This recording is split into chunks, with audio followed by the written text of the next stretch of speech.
मौके पे कौन मरता।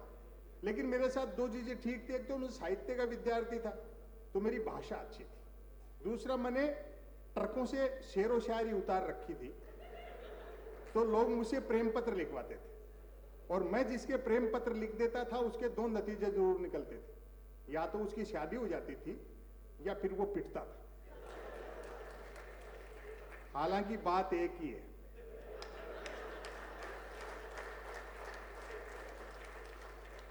आज भी कई मिलते हैं अपनी पत्नी और बच्चों के साथ जो मेरे प्रेम पत्रों की वजह से ब्याहे गए, मुझे देखते ही दांत पीसते हैं कि नालायक जॉर्ज बुश एक अच्छी खासी अमेरिकी फौज को इराक में उलझा दिया। क्या बात है, वाह वाह। हिंदुस्तानी आदमी आम दिन तो छोड़ो, 14 फरवरी को वैलेंटाइन डे आता है, आने वाला है। 14 फरवरी को वैलेंटाइन डे आता है, उस दिन तक सुख से प्रेम नहीं कर सकता। 14 फरवरी को श्री राम सेना वाले तो ये कह देते हैं कि जो भी प्रेम करता हुआ मिला उसको पीटेंगे, और सरकार पुलिस को ये कह देती कि देखो इस दिन कोई प्रेम से वंचित नहीं रह जाए। जो प्रेम करते हुए मिलते हैं उनको तो श्री राम सेना वाले पीटते हैं, जो नहीं करते उनको पुलिस वाले पीटते हैं। कबीर को, सूर को, तुलसी को, मीरा को, गालिब को, दाग को, मीर को पढ़ो तो पता लगे प्रेम दर्शन का विषय, प्रदर्शन का विषय नहीं। वाह वाह वाह वाह वाह वाह। जिन नौजवानों के कंधों पर चुनौतियां हैं, देश की, समाज की, परिवार की, कैरियर की, दोस्तों एक निवेदन कर दूं, कोई प्यार मोहब्बत जैसी बात नहीं है।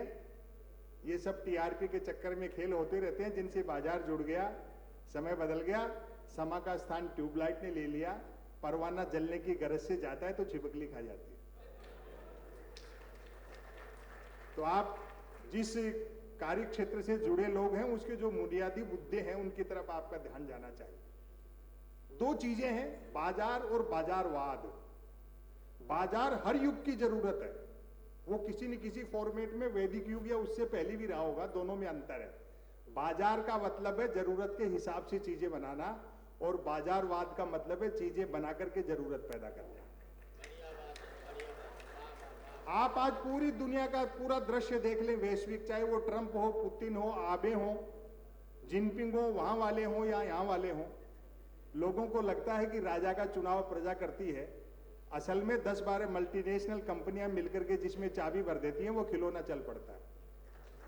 वाह वाह वाह वाह वाह वाह वाह। चालाक अर्थशास्त्रियों ने सारे समीकरण उलट पलट कर दिए, चुंबक के गुण बाजार में भर दिए और मनुष्य को लोहा बना दिया। वाह वाह वाह वाह वाह वाह। आवारा पूंजी और बेकाबू टेक्नोलॉजी, इन दोनों का जो गठजोड़ है उसके मर्म को आपको समझना है। हालांकि चीजें भी अच्छी हैं, आप डिजिटल से जुड़े हुए लोग हैं तो जो अच्छा है उसको अच्छा भी कहना चाहिए। डिजिटल इंडिया के बड़े फायदे हुए। आदमी न सिर्फ 1 करोड़ का लोन 59 मिनट में ले सकता है, बल्कि 59 करोड़ का लोन लेकर के 1 मिनट में भाग भी सकता है। हो सकता है एक नया इतिहास लिखा जाए कि भारत के जो पैसा खा करके निकल के उनकी पेंशन होनी चाहिए, वो स्वतंत्रता सेनानी है और भारत छोड़ो आंदोलन के तहत गए हैं। अभी तो मैं पिछले दिनों देखो, एक इसमें उदारीकरण ये भी है कि आदमी कोई सी भी समय किसी भी तरह का बिजनेस कर सकता है, ये खुलापन भी आया है पूरी दुनिया में, हिंदुस्तान में तो विशेषकर। पिछले दिनों मेरी तबीयत खराब हुई, मैं दवा की दुकान पे गया। दरअसल तबीयत खराब नहीं थी, एक्सपायरी डेट की दवाइयों पे डिस्काउंट चल रहा था। वहां जाने के बाद पता लगा कि आज धनतेरस है, तो दुकानदार बोले आज भी बीमार पड़ गए क्या? तो मैंने बात संभाली, मैंने कहा नहीं, 2 कारण है, एक तो धनतेरस है तो कुछ ना कुछ खरीदने का रिवाज है, और दूसरा आज के दिन पूरे बाजार में आप ही के यहाँ सबसे कम भीड़ थी। तो वो भी मजाक पे उतर गए, बोले यार ठीक कह रहे हो, दूसरों की बिक्री देखकर हम भी सोच रहे थे एक दिन के लिए दवा की दुकान के आगे थोड़े से बर्तन लगा लेते तो हम भी 2 पैसे ठीक से कमा लेते। वो 10 दुकान छोड़ करके, सिंह साहब है, व्यंग पर समर्थन करना, 10 दुकान छोड़ करके सिंह साहब है मेडिकल वाले, वो तो दीपावली पे पटाखे बेचते हैं। मैंने कहा सिंह साहब के पास पटाखे बेचने का लाइसेंस है क्या? बोलो लाइसेंस ही पटाखे बेचने का है, बिना लाइसेंस के तो वो दवाइयां बेच रहे।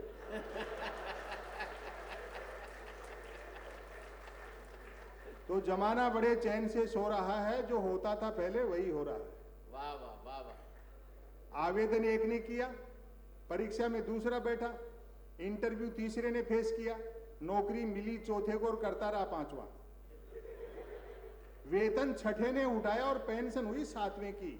और अब आपकी तालियां उठनी चाहिए, जबकि 7वें की डेथ तभी हो गई थी जब पहले ने अप्लाई किया था।